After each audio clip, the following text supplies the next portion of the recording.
Welcome to Soundarya vlogs.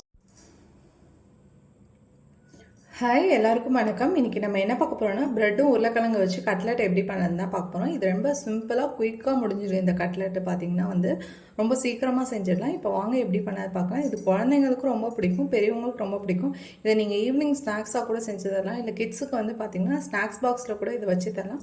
ஏன்னா இது morning எந்திரிச்சோடனே டக்குன்னு செய்கிற மாதிரி தான் இருக்கும், ரொம்ப லேட்லாம் ஆகாது. அதனால் வாங்க இப்போ எப்படி பண்ணுறதுன்னு பார்க்கலாம். அதுக்கு பார்த்தீங்கன்னா ஃபஸ்ட்டு நான் வேக வச்ச உருளைக்கிழங்கு எடுத்திருக்கேன். அதை நல்லா மசிச்சு விட்டுருங்க. வேக வச்ச உருளைக்கிழங்கு மேஷர் இருந்தால் நீங்கள் உருளைக்கிழங்கு மசிக்கிறது கொடுக்கலாம், அதை வச்சு மசிச்சு விட்டுக்கோங்க. என்கிட்ட இல்லைங்க, அதனால நான் கையை வச்சு நல்லா மசிச்சு விட்டுக்கிறேன். எந்த கட்டிகள் இல்லாமல் நல்லா மசிச்சு விட்டுருங்க. அதுக்கப்புறம் இப்போ மசிச்சு விட்டதுக்கப்புறம் பார்த்திங்கன்னா ஒரு கிண்ணத்தில் தண்ணி எடுத்துக்கோங்க.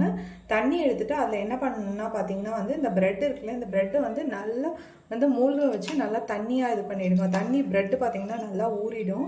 ஊறின ப்ரெட்டை என்ன பண்ணுன்னா அப்படியே இதில் தண்ணியை இது பண்ணிட்டு, தண்ணியை மட்டும் அந்த இதில் இது பண்ணிட்டு இதில் இப்படி நல்லா பிழிஞ்சு விட்டுருங்க.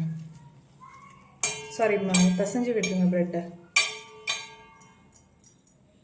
இந்த மாதிரி நம்ம உருளைக்கிழங்கு எவ்வளோ எடுத்துருக்கோமோ அதுக்கு தகுந்த மாதிரி ப்ரெட்டை நல்லா பிசைஞ்சு விட்டுருங்க. தண்ணியில் நனைச்சி தண்ணியை நல்லா அதில் இது பண்ணிட்டு இந்த ப்ரெட்டை மட்டும் இதில் பிசைஞ்சு விட்டுருங்க.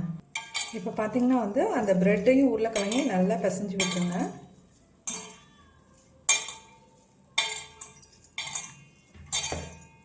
அதே மாதிரி ப்ரெட்டை தண்ணியில் நனைச்சி இப்போ பிழிஞ்சவங்கள தண்ணியில் அதை தண்ணி இல்லாமல் சேர்த்துக்கோங்க. பாருங்கள், எனக்கு தண்ணி இல்லை, பாருங்கள் சுத்தமாக நல்லா கெட்டியாக இருப்பாங்க. தண்ணியாக இருந்தால் எண்ணெய் உரியும் நிறையா.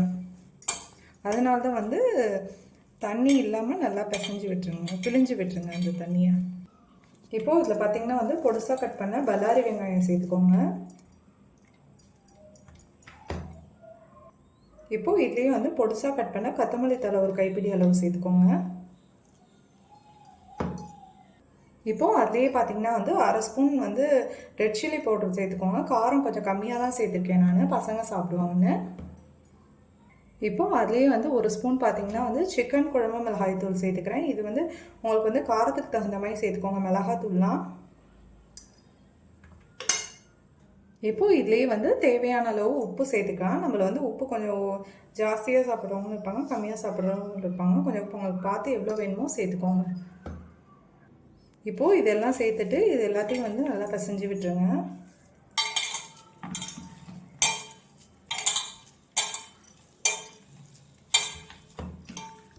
இப்போது மிக்ஸி ஜாரில் பார்த்திங்கன்னா நான் ப்ரெட்டு காட்டினேன்ல, அந்த ப்ரெட்டையே பீஸ் பண்ணி அதை ப்ரெட் கிராம்ஸ் ஆக்கிக்கலாம். இப்போது ப்ரெட்டை பார்த்திங்கன்னா ப்ரெட் கிராம்ஸ் பண்ணிக்கிட்டேன்.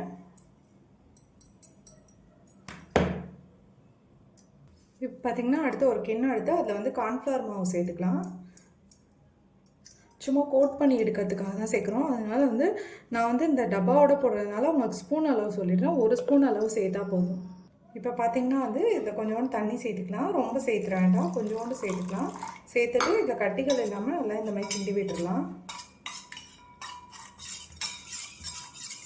இது நம்ம டிப் பண்ணி எடுத்து ப்ரெட் கிராம்ஸில் இது பண்ண போகிறோம். அதனால் ரொம்ப தேவைப்படாது. சும்மா ஒரு ஸ்பூன் சேர்த்து சும்மா தண்ணி பார்த்திங்கன்னா சும்மா ஒரு 1/4 டம்ளரை விட கம்மியாக சேர்த்தா போதும். இப்போ பார்த்திங்கன்னா நம்ம வேணுங்கிற சைஸ் பண்ணிக்கலாம். நான் இப்போ இந்த மாதிரி தட்டிக்கிறேன். உங்களுக்கு என்ன சைஸ் ரவுண்டாக வேணுனாலும் பண்ணிக்கலாம், இல்லை இந்த மாதிரி சைஸ் வேணுனாலும் பண்ணிக்கலாம். இந்த மாதிரி சைஸ் பண்ணிட்டு நம்ம இதில் டிப் பண்ணி எடுத்துக்கலாம். டிப் பண்ணி எடுத்துகிட்டு அதை ப்ரெட் கிராம்ஸில் சேர்த்துட்டு ப்ரெட் கிராம்ஸை மேலே தூவி விட்டு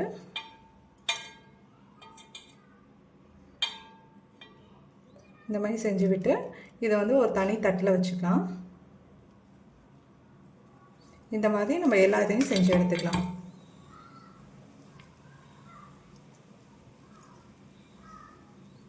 இந்த மாதிரி ரவுண்ட் ஷேப் வேணுனாலும் பண்ணிக்கலாம், இல்லைன்னா இப்படி தட்டிக்கலாம். இல்லை நீங்கள் ஸ்கொயர் ஷேப் வேணும் அப்படின்னா கூட நீங்கள் அந்த ஷேப்பில் கூட பண்ணிக்கலாம். இந்த மாதிரி பாருங்கள், இப்படி தட்டி விட்டு உங்களுக்கு என்ன ஷேப் வேணுமோ அந்த ஷேப் பண்ணிக்கலாம்.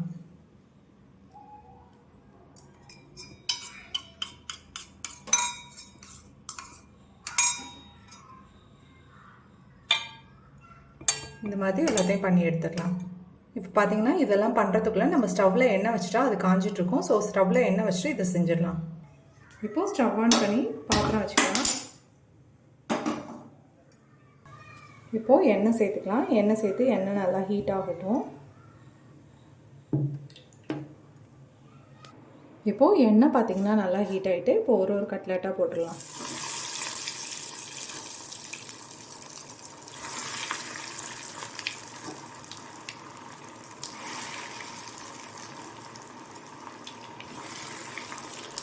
ஸ்டவ் பார்த்திங்கன்னா வந்து சிம்லேயே வச்சுக்கோங்க. எதுக்காக சொல்கிறேன்னா வந்து நம்ம ப்ரெட்டு சேர்த்துட்டனால டக்குன்னு கருத்து தான் போகும், வேகாது. அதனால் வந்து நீங்கள் ஸ்டவ்வை வந்து சிம்லேயே வச்சுக்கோங்க. இந்த கலர்லேருந்து மெதுவாக அது வந்து பொறுமையாகவே இதாகட்டும்.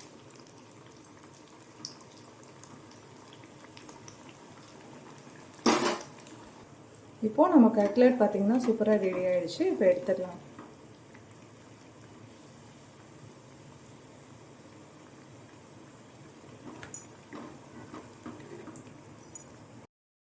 அடுத்த செட்டு போட்டுடலாம்.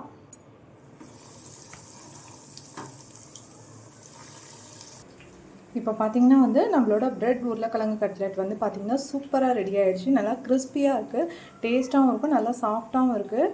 கண்டிப்பாக இதை நீங்களும் வீட்டில் ட்ரை பண்ணி பார்த்துட்டு எப்படி இருக்குன்னு கமெண்ட் பண்ணுங்கள். அதோடு பார்த்திங்கன்னா குழந்தைங்களுக்கும் செஞ்சு கொடுங்க, ரொம்ப விருப்பப்பட்டு சாப்பிடுவாங்க. ஸ்நாக்ஸ் டைமோ இல்லை ஸ்நாக்ஸ் பாக்ஸ்க்கோ இதை நீங்களும் வீட்டில் ட்ரை பண்ணி பார்த்துட்டு எப்படி இருக்குன்னு கமெண்ட்